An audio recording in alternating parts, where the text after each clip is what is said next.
um dia trabalhamos mais grande para nos quedar um rato na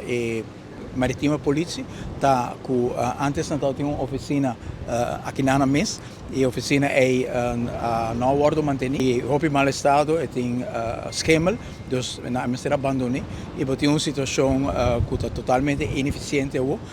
com a Marítima Polícia tem oficina na barcadeira, pero não boto tá aqui na APA, algo totalmente ilógico. Pero isso aí, tal qual, nós bem tahanha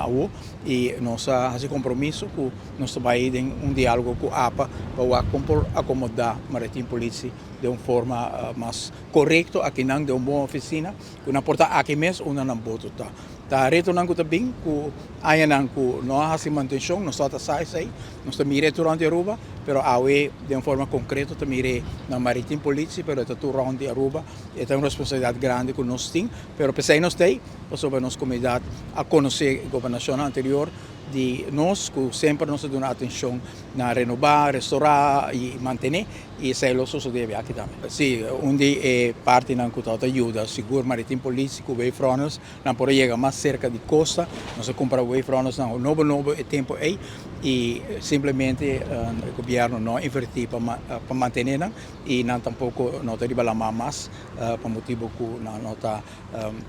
perfeito para subir lá mais. Então, nós temos um trabalho grande, para ampliar o pressuposto de Marítima Polícia, para curar também para o tipo de boto não é maneira rep que chega também mais cerca e mais ligeiro